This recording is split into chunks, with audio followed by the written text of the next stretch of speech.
Hey, what's up everyone, Nick here with my review for Legends of Tomorrow Season 2, Episode 2. This one is the big Justice Society of America episode. Now, obviously, we had been waiting for this moment for quite some time, ever since the ending of the first season of Legends of Tomorrow, where we got the teaser with Rex Tyler, our man, coming to warn the Legends not to go back to 1942, and this episode we get the entire breakdown of what that fateful encounter and that fateful mission was exactly. Now, basically, the Legends of Tomorrow show up in 1942 for the previous episode, and then this one we actually get some more detail into, what their operation is against the Nazis, trying to get this amulet back and stopping World War II, and then stopping the other key Nazi players in the war. Now, one of the cool things about this episode was seeing the distinctions between the two different teams, being the Legends of Tomorrow and then the JSA, because when we meet the JSA, they're much more developed as a team. They have really good dynamics together. They can work together to solve problems, and they have a chain of command and all that kind of stuff. They know each other. They've been working together for like a while now. They're like a well-oiled machine, as they say in the episode. And the Legends are pretty new to this. They don't really have a leader. That's made apparent because Rip Hunter is not around this episode, so they kind of have to elect a leader. That ends up being Sarah this episode, and it makes sense too because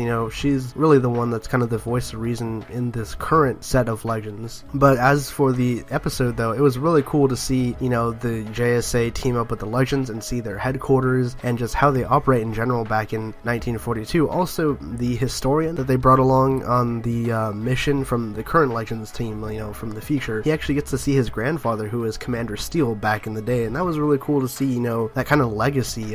It's like you get to meet one of your relatives that you never got to meet, and you heard all these stories about, you always idolize them, and then you finally get to meet them, like, what would that encounter be like? And we get to see that in this episode. That was really cool, and I think that they're setting that character, the historian, up to be the new Citizen Steele in the current timeline, so that'll be interesting to see. I think he's actually in the promo for next week's episode. He's going to get his full power set. So another cool aspect of this episode was actually being able to see the overall storyline, happening with the Legion of Doom that they're setting up, because there are a couple teases to the Reverse Flash Eobard Thawne this episode, and spoiler warning here if you guys didn't watch the episode, this is going to be a pretty major spoiler, I guess, for the JSA characters, but at the very end of the episode, it ends off with a cliffhanger of the Reverse Flash coming to kill our man, actually. After the team has successfully brought back the idol, the amulet from the Nazis, they have it in their possession at the JSA headquarters, and you see our man by himself putting the amulet away, and then Eobard Thawne, Reverse Flash, comes in and kills him, and then Vixen finds his body. So it was pretty interesting to see that, definitely setting up possibly that Vixen is going to join the rest of the Legends on their journey, because she wants some vengeance against, what happened to Rex Tyler, and she wants to help them take out the Legion of Doom, which is comprised of Reverse Flash, Captain Cold, Damien Dark, and Malcolm Merlin. So really cool stuff here. Again, like I said on this season, I very much enjoyed this episode. It was really fun, kind of throwback to 1940s action movies and that sort of thing. So I'm going to give this one an 8.5 out of 10. Really fun episode. So overall, be sure to leave your thoughts on the comment section below. What did you guys think of this episode, and what are your thoughts on what's going on in the overarching story, and what do you think will happen next week with the Citizen Seal teaser? Be sure to leave those thoughts in the comment section below. If you're stopping by my channel for the first time and you like this video, subscribe for more great content covering everything in the world of DC TV. My name is Nick, and I'll catch you guys next week.